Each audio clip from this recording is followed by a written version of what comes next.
Council of Ministers, Janab Javed Dar Sahab, my advisor, Janab Nasir Aslamani Sahab,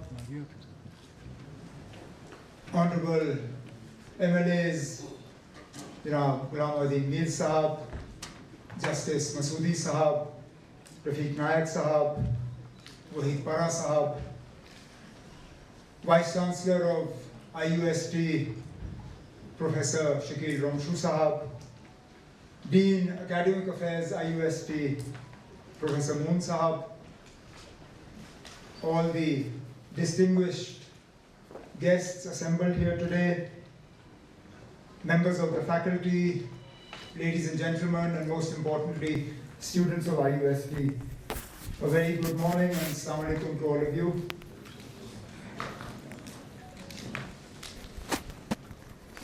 It's been a long interval between my previous visit to IUST and this current one. A lot has changed. Some of it, well, actually a lot of it not for the good, but some of it definitely for. IUST, I think, is one of those areas where we can safely look at and say, whatever change has happened for the better. I remember in my first term in office, we had two universities in their infancy. You had IUST here in Awantipora, and you had Baba Ghulam Shah Badshah University in Rajouri.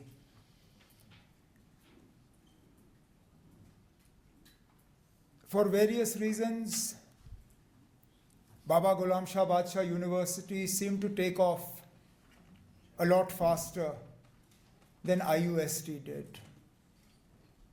When we visited both campuses, we always came away with the feeling that one had started to resemble a university, while one was struggling to look a bit like a 10+2 school that had been given a few extra rooms. As Nasir rightly remembers, and some of those prefab structures have been immortalized as part of this campus, perhaps to remind all of us that great things often come from humble beginnings. Some of those prefab structures are still in existence, and I had the opportunity to enter one of them because it's now your radio station from where the university does its broadcasting. But the point I'm trying to make is that oftentimes good things also can't be hurried. As children, we were often told, haste makes waste.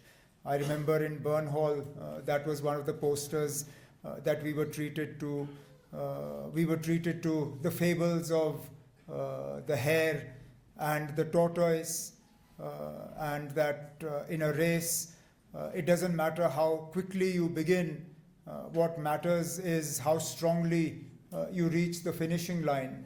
And I think in that respect, IUST has also established a benchmark, given that the progress that I have seen between my previous visits and now is very apparent. It's apparent in the infrastructure that has come up in the university. It is apparent in the faculty and the confidence with which they are approaching the tasks that are being handed to them. And perhaps most importantly, it's apparent in not just the number of students that are enrolled here, but also the quality of the students, their approach to education, their approach to new ideas, their approach to innovative thinking. My experience with education is so different from the experience that I see today. The new education policy and what it has meant for students and the way in which they can approach education I sometimes wish that those of us of a slightly older generation than the students who are studying today had been given opportunities like that. The ability to design, to some extent, the degree that you want to do, the courses that you will do, the way in which practical education is sought to be amalgamated with book knowledge. For me, education was quite simply, you were handed a book, you were asked to learn it, you were told to go into the exam room, and you were asked to reproduce what you had learnt. Whether it was any use to you afterwards or not was of no consequence to the people who were designing that education. In fact, more often than not, when you went into the private sector and sought to get a job, they would spend the first 6 months to 1 year getting you to unlearn what the education system had taught you, so that they could actually give you skills that would be useful to the job that you were doing. Today's education is so different. When you see some of the innovative ideas that I saw in the Tech Expo, and I think that leads me to what I should have started with, which is an apology for keeping you waiting. We should have started much earlier than we actually did. The minute-to-minute program, I think, only meant that I was supposed to go cut the ribbon for the Tech Expo and leave, because the minute-to-minute program gave me 2 minutes at the Tech Expo. I actually spent, if I'm not mistaken, about 40 to 45 minutes. And in spite of Vice Chancellor Saab's best efforts to try and push me along, I thought it would be extremely unfair if I stopped at the first 10 and then didn't listen to the next. But the ideas, I mean, it leads you with a great sense of satisfaction that perhaps the future is going to be brighter than our present. Because you look at youngsters and you look at the young boys and girls who are part of that Tech Expo, and you realize that they're not just looking at education as a means to replicate what is taught to them in books. They're also looking at education as a means to try to solve problems that have either arisen because of the mistakes of generations of mine and our predecessors, or are practical problems that exist in day-to-day life. So you have youngsters who are trying to design automatic snow shovels to push the snow from narrow lanes, because they realize that the big JCBs and bulldozers and tractors that we try to send, they don't work.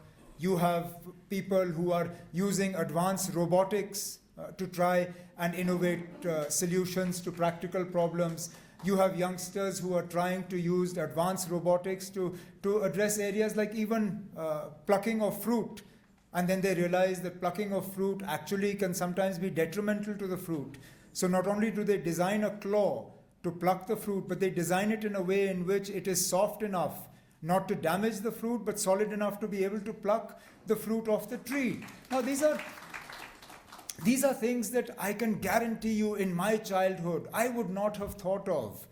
And the education system that I was a part of wouldn't have even allowed me to think of innovations like this. I mean, some of the exhibits that I stood at, I even now, if you ask me to explain what they were telling me was happening there, I wouldn't be able to explain. And in spite of Professor Saab's best efforts, because he really tried to dumb down the ideas for me, to try and explain to me how that inverter was actually going to work, it made no sense to me at all. But that's what this education is about.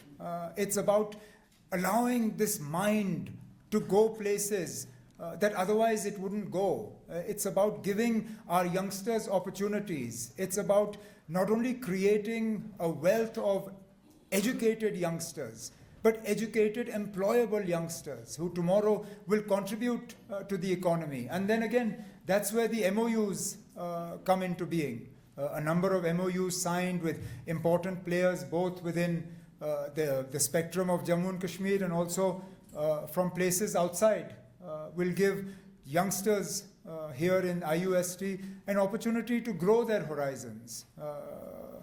The fact that a university as young as this, because in the field of education, 20 years is nothing. When you look at the Cambridges and the Oxfords of the world and the Harvards of the world, they measure their age in hundreds of years. Some more than that. So 20 years is literally infancy. You're still crawling. And to have produced 70 plus patents in a university as young as this is again a tribute both to the faculty and to the students. So I only hope that as an administration, as a government, we don't fail you, because it is our responsibility to ensure that you get the opportunities, the facilities, and the resources for this institution to be able to grow to the expectations of the students and their parents who send the children here to achieve an education. And on my own behalf, on behalf of my colleagues, I would like to assure the Vice Chancellor and his team that whatever we can do to support IUST, we will put everything, whatever resources we can behind IUST to ensure that the growth trajectory that we saw in the graphs, it continues to move forward. I hope that the infrastructure that is envisaged for the university will continue to grow, because this area is going to become even more important. The university, of course, added importance to this area. Your neighborhood now soon will have the AIMS, which we hope it's much delayed, but we hope in the next year or two that will be functional. So automatically this area will become a hub both of education here in the university as well as education as part of AIMS as well. So it is all the more important that we help IUST with its growth plans.